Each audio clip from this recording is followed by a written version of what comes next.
A huge thanks to Brian for sponsoring this video.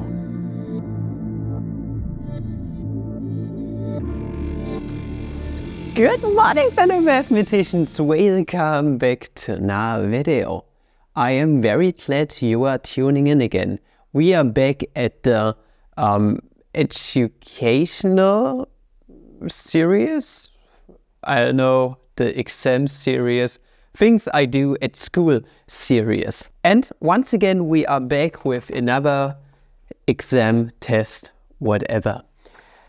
As a little reminder, what we did last was we talked about 12th grade and we covered an exam here. The first calculus exam in that class, 12th grade. And it was about just understanding functions and talking about the extrema of a function and inflection points and all of this stuff. And you guys really liked it. It has quite a lot of views, considering that my channel is not doing very well at the moment. So thank you for that, and I hope you are going to enjoy today's video too. And I don't want to make this introduction too long. So long story short, we are still at calculus, and at the moment we cover integrals. We are done with the differential calculus, and right now we are in the in the field of applications, meaning extremal value problems and reconstructing equations and the like. And it's a very fun topic. I really like this one, and I'm having a lot of fun with the test as well. And once again, there are two variations of the test, and the one that I'm going to show you today is the harder one. You can find the English version as a link down there in the description. You can download it for yourself, maybe your teacher as well, or student or whatever, and you can use it in your own studies too and in your own lectures. So feel free to use those, and you can also find the sadly only German version of the other one, which is the easier one, you could say, down there in the description. So download it and make me famous on ResearchGate once again, as always. And I don't want to waste any more time. We are going to go right into the exam in and of itself. You can see all of the questions on the screen once again with some editing magic. And yeah, we are going to go over to the chalkboard now. But before we do so, a word from our sponsor, Brilliant. You know, I'm a bit of an engineer myself. You can call me a hypocrite now after all the years of shit-talking engineers here on this channel, but be it as it may, applying mathematics and also physics is the way to go. That's the way to make money and to get you further in your studies. The thing is, if you just learn abstract mathematics, for example, it's not going to help you very much. And even if you get an understanding of the abstract concepts, it's actually a totally different thing to apply those things in real life, for example, when building a house or when using stuff like this in your garden in some kind of way. And this is where Brilliant comes in, and maybe it can be of help to you too. Now, if you have never heard of Brilliant before, let me introduce you a tiny little bit to their services. Now, Brilliant is an online learning platform and also app with nearly 70 interactive courses in all topics STEM. It doesn't matter if you want to learn about calculus today and its applications. Maybe you want to learn about engineering or something about physics. Really doesn't matter what it is you are striving for to achieve in the STEM field. Brilliant definitely got something up their sleeve for you. And in my opinion, the greatest thing about Brilliant is their use of visualizations and graphics to make concepts which are normally very abstract, like group theory and maybe also quantum mechanics, more tangible to their users. Like, just take this for example. We are going to see this in a second, but we have something with a cylinder here where the height is enclosed by this parabola in some kind of way. And if I were to just give you this text right here, it would pretty much suck, right? So this right here wouldn't be a good exercise. But once you put graphics into here and just give your students a visual understanding of the problem at hand, it becomes much easier. It becomes more tangible and more easy to grasp. And this is Brilliant's mission, making STEM topics more accessible to the public and trying to enhance the knowledge of all the young students and maybe also teachers which are already very good in a certain field, and trying to give them new alternatives to teaching STEM topics. as mentioned before, be it calculus or quantum mechanics, doesn't matter what it is. Brilliant is just very good at transferring the knowledge over to their users in a very playful and visual manner. And you don't need to take my word for it. You can try out their services for completely free. 30-day free trial of amazing awesomeness by using my link down there at the top of the description, brilliant.org/FlammyMaths. Try out the whole landscape for completely free, 30 days. And if you then think this could be something which could turn into a long-term relationship between you and Brilliant, then definitely make sure to be quick and make complete use of my link down there in the top of the description. The first 200 people to actually make use of the link get 20% of an annual premium subscription, which is an amazing deal. So if you really strive to learn something new on a regular basis, then Brilliant is definitely the brain haven for you. Like seriously, I mean it. Their services are just extremely awesome and you can learn something new rather quickly and in a very playful manner. Just seriously try it out. 30 days and I'm fairly certain that you are going to be in love with Brilliant after that duration of time. And yeah, we are now going to dive into the exam and I hope you are going to enjoy what you are going to see. Leave some feedback down there in the comments below what you think of the exam. Let's go. It's a bit unusual, but I only got 3 exercises here. It's not an exam, it's just a simple test and the students have 80 minutes to complete the test. And a matter of fact, it should be fine as the time is concerned. So we got basically 3 fields to cover. The first one is going to be just an extremal value problem. It's the maximization of a cylinder being enclosed by a parabola, as you can see here. The equation for the parabola is negative x squared plus 4, and as mentioned before, the height of the parabola, the height of the cylinder is going to be bounded by the parabola. And we need to maximize this cylinder volume. Other than that, the second exercise is going to be the reconstruction of a function's equation given 3 unique properties. And the last one is going to be an integral question which deals with the area and a bit of physics involved and a tiny little bit of knowledge about 3D printing. I thought that would be a fun exercise. I'm very creative when it comes to my exercises. As I mentioned before, let me know what you think about the exam and what you think I could have done better, or maybe you think it's a perfect exam or whatever. Leave some comments down there below. Now we are going to go ahead and get started. As mentioned before, the first exercise is the one with the cylinder, and we need to calculate the radius and also the height of the cylinder, which maximizes said geometrical object. And our equation that we got is p of x being equal to negative x squared plus 4. So overall what we got is this coordinate system right here. We are going to have this parabola, and in here we have some kind of cylinder being enclosed by it, at least its height. Okay, and how would you go about something like this? Well, we just need to take a look at the volume of a cylinder. The volume of a cylinder is defined as pi times r squared times the height. And now it's fairly easy to figure out what we need here. At first, let us start with the radius. If we take a look at the radius, the radius of our cylinder is going to be bounded by the x value where our cylinder at the top hits our parabola. So actually our r is just an x value. So the cylinder's volume is going to be a function with respect to x overall. So pi times x squared. Now what about the height? The height is exactly the y value where our cylinder meets our parabola. So our h is going to be just p of x, where you could also call the xr, and this would just yield the same thing, so r squared times p of r. And if we plug all of this in, we know what p of x is. P of x is negative x squared plus 4. We are going to end up with a volume formula being pi times, so we got negative here, x to the 4th power plus 4 pi x squared. And now we need to maximize this bit, meaning what we need to do is we need to take the first derivative of our volume function right here, and then we're going to find the maximum for it. So let us check out the sufficient condition here. So by differentiating our volume formula, what we're going to end up with is negative 4 times pi times x to the third power plus 8 times pi times x.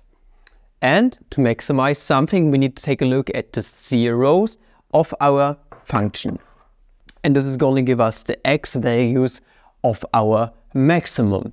Now, if we were to solve this for x, what you are going to immediately notice is that either if we factor out an x, x could be equal to 0, or we are going to have the case that if we take an x out, we are going to have x squared here. This part right here could be equal to 0. And obviously, if x is equal to 0, where x is our radius, this wouldn't make too much sense. Obviously, this wouldn't maximize shit on our cylinder. So it's obvious that we need to take a look at this right here and solve for x in this case. Now what we can do is we can divide both sides by pi, and then we can add 4x squared on both sides. So 4x squared is going to be equal to 8. Now dividing both sides by 4 and then taking the square root, it's going to give us that x, 1 and 2 is equal to plus minus the square root of 2. Obviously, a negative value of x wouldn't make any sense in this context because it's a radius. So we are just going to take a look at the positive branch of the square root. Et voila, our radius is equal to square root of 2. Now the last thing to do is to find out our height. And as mentioned before, our height is being dictated by our parabolas function right here. So by plugging our radius in, so p of r, which is square root of 2, we are going to get negative square root of 2 squared, which is 2 plus 4, and 4 minus 2 is going to be the predecessor of the predecessor of 4, which is just 2, which is our height. And hence we are done. That's a fun little problem for the start, and I really like this one, and I thought I might put it in. Okay, the next exercise is about reconstructing functions equation. This is something that we do here in Germany from time to time. It's not strictly in our curriculum anymore, but I still thought about covering it because it's just good to know how to reconstruct functions equations. And our exercise says that reconstruct the equation of third degree polynomial f, which has the following properties. Third degree polynomial obviously means f of x is equal to ax cubed plus bx squared plus cx plus d. And it has the following properties, namely that the angle of intersection of the graph of f with the y-axis is 45 degrees. The next one is that f is an odd function, and the last one is the area enclosed by its graph and the x-axis on the interval 1, 2 is the same as the slope of f at x being equal to 1. And the first property that we should start with, if you are a good student and you know your calculus shit, then you should most definitely start with the odd function property. Odd function, just as a reminder, means that f of negative x is equal to negative f of x. Now formally what you can do is you can plug those two properties in. You are going to notice that on the left hand side we are going to end up with negative ax cubed plus bx squared minus cx plus d must be equal to all of those with a negative at the front. Obviously we are going to run into a few not contradictions here, but two values of those coefficients must be equal to 0 in order for this to hold. Namely, obviously, because on the one hand we are going to get a bx squared here, a positive one, and if we plug a negative in front, we are going to get negative bx squared. And this obviously only works out in the real numbers, so real numbered coefficients, if b is equal to 0.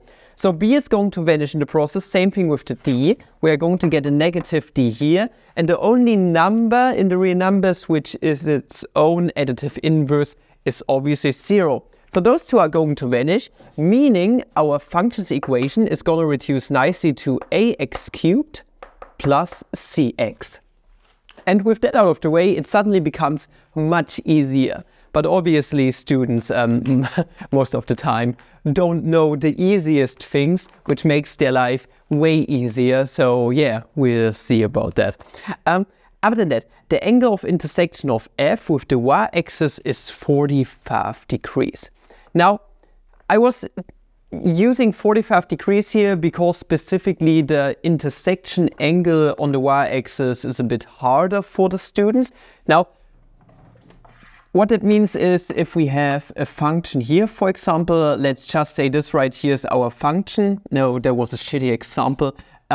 Let us say, since it's 45 degrees, it needs to look something like this, for example. What we need is, we need the slope of the function, obviously, because the slope of the function of our tangent is going to dictate the angle, basically for which our function is rising, and the x value for which we need our slope, and the slope corresponds to the first derivative, must be equal to 0. So that's the easy part. But the thing with the intersection angle on the y-axis is, then if we take a look at a slope triangle in here, for example, then normally what we are looking at, if we have the intersection angle with the x-axis, we are going to take a look at this angle right here. Let's call it alpha. And this right here is going to correspond to the tangent, basically, which is going to be rise over run. So meaning our angle that we got right here, which is the intersection angle with the y-axis, I'm going to call it beta, is going to be 90 degrees minus alpha. And to make it at least a tiny little bit easier for the students, even though they don't think about this fact right here of subtracting alpha from our 90 degrees or the other way around, they are going to end up with 45 degrees in some kind of way. Okay, so this is just me being a very nice person during exam or test. So, meaning, let's just recap. If we have the angle of the slope being 45 degrees, then if we take the first derivative here, f prime of x, we are going to get 3 times a times x squared plus c. And this right here is going to correspond to the slope at a certain x value. And the slope on a linear function, on a tangent, is going, this is why it's called a tangent, is because our slope m is going to be the tangent of alpha, which is going to be rise over run, as mentioned before. So this right here is going to correspond to a certain angle alpha. Now, if we take a look at the intersection angle with the y-axis, our x value is going to be 0, so f prime of 0 is going to be, this part is going to vanish, the value of c overall. And now this right here is going to be the tangent of 45 degrees, or more formally 90 degrees minus 45 degrees. And tangent of 45 degrees is square root of 2 divided by 2 divided by the square root of 2 divided by 2, which is going to be 1. So this right here is very easy, meaning our function's equation is going to reduce for now to f of x being equal to ax cubed plus 1. And the last property that we have given is that the area enclosed by its graph and the x-axis on 1, 2 is the same, at least when it comes to the magnitude, not unit-wise obviously, so don't shit on me for that, as the slope of f at x being equal to 1. Now calculating the slope is fairly easy because we know what the derivative is. We also know what c is now, so what we can do is we can plug 1 into here, giving us overall a plus 1 is going to be the slope at 1. 3a, I'm terribly sorry, because this right here is our derivative. I was looking at this one right here. And overall, I was forgetting an x here, right? Yeah, I was forgetting an x here. I'm terribly sorry about that. I'm just now noticing. I'm just a human after all, or whatever. And this right here is going to be equal to the integral from 1 to 2 of our function f. Our function f is ax cubed plus x dx, which is going to be the same as a divided by 4x to the 4th power plus x squared over 2 from 1 to 2. Now we can plug all the values in and then do a bit of mental arithmetic. Now, if we plug 2 into here, this is going to be 16. 16 divided, and that right here is an A, not a 9. 16 divided by 4, so this is going to give us 4A. 4 divided by 2 is 2. If we plug 1 into here, we are going to get negative A over 4. And then we are going to get negative 1/2. Now, I'm going to use a bit of decimals here because it makes life a tiny little bit easier. Now, we are going to get 3.75A. And don't forget, 3A plus 1 is the other side here. So 3A plus 1 is equal to 3.75A. And then we got plus 1.5. And now we can just solve this for A, and then we are basically done. So subtracting 3A here is going to give us 0.75, so 3/4 A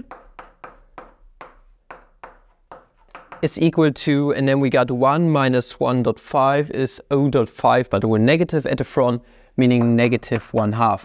If we now divide both sides by 3/4 or multiplying by 4/3, we are going to get 4 and 2 is going to cancel out to a 2, meaning A is going to be equal to negative 2/3, right? I hope that's right. I don't have the answers in my head. I'm actually calculating through this thing the first time around at the moment, meaning overall our function's equation is going to be equal to negative 2/3 x cubed plus x. And that's a very cute equation. I'm going to erase everything from the blackboard, and then we're going to be back with the last exercise. All right, last exercise. And the text on my German version is extremely similar. So do not wonder. I always put pretty amusing stuff into my exams too. The fresh new startup company Shroom Buddies for 20 ordered a new and thought-provoking logo design from Fabsters and Sons. Here it is. Isn't it absolutely thought-provoking? It's so brave. It's just fucking mushroom. The logo, marked in red, okay, in case you didn't know, can be constructed by the two following functions. Namely, the first one is negative 1/16 x to the 4th power plus 1, and the other one is 2x to the 8th power minus 2. X to the 8th power is called sensi-sensig, by the way, if you were wondering. Calculate the total area of the shape. Now, what you would formally need to do here is obviously take the integral, but you need the upper and lower bounds. In normal case, you would need to calculate the roots, obviously, but it's fairly clear from the sketch that the roots are very nice of me put there. So I do actually not care if they calculate the roots or not. They can just read it off the graph here. If they were to calculate the roots, I would mention it beforehand, just because it would be a shit-ass move to like put the root instead of 1 at 1.001 or something, and then just say everything was wrong. This is not something that you do as a teacher, okay? You want the students to understand and not to be punished, obviously. And well, other than that, it's really easy to do. The graph is over here, so you can take a look at that for now. So what we're going to do is, so the first area is going to be the integral from negative 2 to 2 of the first function, negative 1/16 x to the 4th power plus 1 dx. If you are a smart student, you're going to notice that this is obviously an even function. So to make your life way easier, you're going to take twice the integral from 0 to 2. And overall, if we were to integrate this, we're going to get 2 times the polynomial integrated, which is really easy. So negative, so we get 1/5 to the 1/16. So this is just 1/18 x to the 5th power plus x. And all of this evaluated from 0 to 2. Obviously at 0 everything's gonna vanish. That's a nice thing. So if you are very smart, then you have a way easier life. Not very smart, but very observant at that. And if we plug 2 into here on this part right here, we are going to get 2. And 2 to the 5th power is 32, I think. Correct me if I'm wrong. So 32. Obviously 16 was a factor here. So we are going to get 2/5. So this right here is going to turn into negative 2/5. Then plus 2, we are going to get 10/2. So 8 divided by 5, we are going to get 16 divided by 5. I hope that is correct. And we can probably turn this into a decimal number, which is going to be the same as 3.2. Okay, for the next area, A2, we have the integral from -1 to 1, but it's an even function once again, so we can turn this into 2 times the integral from 0 to 1 of 2x to the 8th power minus 2 dx, and this is equal to 2 times, now we are going to get 9th here, so 2/9 x to the 9th power, and then we're going to get negative 2x. And all of this from 0 to 1, and 0 it's going to vanish. If we plug 1 into here, all the x's are also going to die in a corner. And then we're going to get 2/9 minus 2, so this is 18/9, so we get negative 16, negative 32/9. Obviously, if we want the total area of the logo design here, we are going to take the positive, so the absolute value of that right here, giving us overall that the total area is those two added together. So we are going to get 16 divided by 5 plus 32 divided by 9. I think decimals are a bit better here, so we get 3.2 plus, so 9 fits 3 times into here, giving us 3 dot, and then we have 5 divided by 9, which is going to be a repeating decimal. So this is going to give us 3.5 period, giving us overall an area of 6.7, kind of, okay, something in that vicinity. Okay, so next up is the company is attending a convention and plans on giving away 3D printed keychains featuring the logo design. To do so, they first need to implement a 3D model using a CAM software by rotating the individual areas of the curves around the y-axis. One way to do so mathematically and to calculate the volume of a solid of revolution of a function is the so-called shell method, which can be expressed by the following formula, and you are probably all familiar with that, but we haven't done solid of revolutions in class yet, so I'm putting this as an open exercise here. The upper bound x0 corresponds to the positive 0 of the function f, which will be rotated around the y-axis. Exercise number 3b. Calculate the individual volumes of both the mushroom's cap and the stem and show that the 3D model's total volume amounts to 64 by 15 times per volume units. So the way to go here is to just plug everything into the volume integral and then just calculate everything. So if we want to find the volume of the first function, we are going to get 2 par times the integral from 0 to the positive 0, so 2, times x times the function f of x, so negative 1/16 x to the 4th power plus 1 dx. Now we can multiply the x out, giving us an x to the 5th power here and then plus x here. And then we can just start integrating simply. So 2 par times, on 0, obviously everything's going to vanish. So I'm just going to write everything out. We are going to get x to the 6th power. 6 times 16 is going to give us 96. So negative 196 x to the 6th power plus x squared over 2. And all of that evaluated at 2.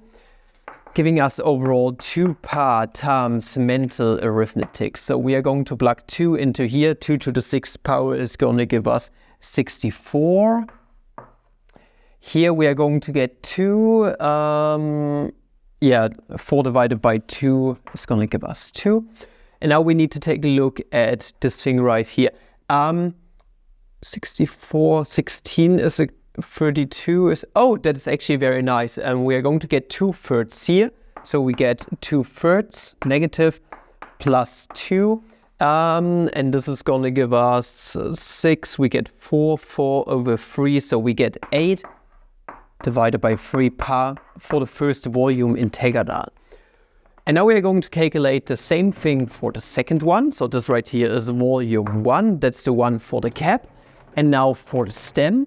So V2 is going to be 2 par times the integral from 0 to the positive 0 of, if we multiply x by the first function, we are going to get 2x to the 9th power minus 2x dx, which is going to be 2 pi times, so we are going to get 2 divided by 10, which is going to be 1/5, x to the 10th power. But if we plug 1 into here, the x's are going to vanish. On 0, everything is going to vanish. So we are going to end up with 1/5 minus 2 divided by 2x, so 1. And plugging 1 into there, so -1. Then we are going to get 5, so negative, obviously. We are going to get a 5 here, then a 4, which is going to be 8 divided by 5. Okay, and now if we want to calculate the whole volume, so the total volume, that's going to be 8 divided by 5 par, and then plus, the other one was 8 divided by 3 par. 8 par is a common factor, so we get 1/5 plus 1/3, which is going to be 3 plus 5 is 8. So 8/15, 8 times 8 is going to be 64. So 64 divided by 15 par. Does this fit? Yeah, it does work out. And this right here is obviously given in volume units. Okay, nice. There was that exercise, and I think that's a very cool exercise. Even though if they are not familiar with volume integrals yet, this is going to be a very nice introduction. And I think the text is saying it all. And I think it's also a cool application to mention 3D printing and all of that in here. Now, the C exercise. When it comes to 3D printing, we often like to use a plastic called PLA, polylactic acid, which is usually known for warp-free printing and a good overall resistance to outer forces. As a matter of fact, I'm having my bamboo 3D printer over here and a lot of PLA in my corner there too, so that's nice. Calculate the density of PLA under the assumption that a single keychain has a mass of 36.68 grams and one volume unit corresponds to 2.2 cubic centimeters. So that is extremely straightforward. Density is something that students just need to know at that point. It's mass divided by volume. So we are going to take the mass, 36.68 grams, and divide it by, and now we need to convert our volume units into cubic centimeters. So we have 64 divided by 15 par volume units times, and now we have 2.2 cubic centimeters per volume unit, which is certainly something. And I know the densities of my of my thingies right here, of my filaments. PLA has a density of around 1.25 grams per cubic centimeters if you have regular PLA, not carbon fiber PLA or PLA plus. So this right here should fit the mark. It should be something in that vicinity. And the last thing, basically, how could one roughly estimate the total volume of the keychain without making use of integral calculus? Try to formulate one approach to this problem and, if possible, calculate the approximate volume. Hint, using elementary geometrical figures could be useful. Obviously, here. I haven't done much approximation stuff with my students yet, but this right here is for the better students, you could say. I'm going to differentiate between their mathematical prowess. And if you take a look at the graph of this mushroom, what you're going to notice here is that it just looks like two cylinders meshed together. So that would be the easiest approach to this problem, calculating a cylinder which approximates the cap and a cylinder which approximates the stem. But I'm hoping that one of my students is gonna go an even cooler route and is gonna notice that the cap is actually looking a bit like a truncated cone. If someone sees that, then that would be absolutely hype, and they're definitely going to get bonus points on top of the points for this exercise. Because if you take a look at that with a truncated cone, it should come out pretty much perfect. So this should be nearly a 1-to-1 ratio. So this approximation should be pretty tight. But let's just think realistically for a second, and most students are either going to see nothing because they just don't know what they need to do here, or they see that they are basically just two cylinders. And the approximate first volume for the cap would be a cylinder with a radius of 2 and then with a height of 1, for example. So this is just par times 2 squared times 1, which is going to give us 4 par volume units. And for V2, it's kind of the same thing, just with the radius and the height turned around. So par times 1 squared times 2, which is going to give us 6 par volume units. Try it out with a truncated cone. I think it's going to turn out extremely fucking amazing with a truncated cone. So, no, 6, no. I was already counting together because we want the total volume. So the total volume would be approximately 6 par volume units. And that's one way to go about it. And the last thing is, obviously, if we have an approximation, we want to see how big the error is. So the Zusatzaufgabe, I left it in German here because why the hell not? It's a bonus exercise. How accurate is your indeed proposed approximation method? Calculate the relative deviation. I think it's called relative deviation in English, right? Other than that, it's just a relative error. So what you want to do is you want to find the percentage out, how much bigger or less big our approximation is compared to the original one. So we got 6 par here, and the answer to the first one was 64 divided by 15. So for the Zusatzaufgabe, German is nice. We got 6 par divided by 64 divided by 15 par. Par and par is going to cancel out. This is going to turn into 15 times 6 divided by 64, which is going to be, so 2 is a common factor. We are going to get 32 down here. So this is going to be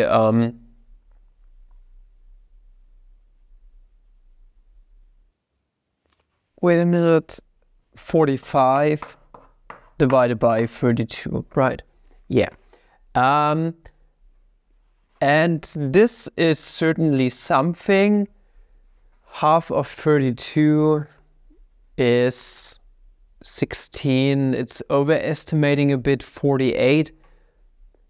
It's more like, it's a bit more than a third. I think it's about 140%, something of that sort. So meaning,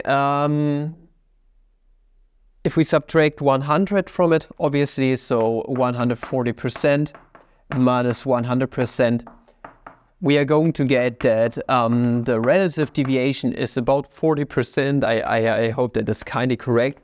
And that means that it's not even twice as big, half as much bigger as the original one. So this right here would be the deviation. Yeah, and that basically concludes this test.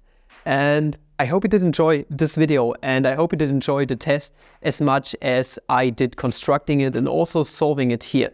If you have any constructive criticism, leave it down there in the comments below. Tell me what you think about the exam, what I could do better, and maybe also what you found cool. And tell me if you are going to use any of those exercises for your own students or anything of that sort. So let me know down there in the comments below, and I thank you guys for watching. And if you did, make sure to subscribe to the channel and to also support the channel on Patreon to keep the content flowing and the channel going. And up until next video, I wish you guys a phenomenal day. See ya!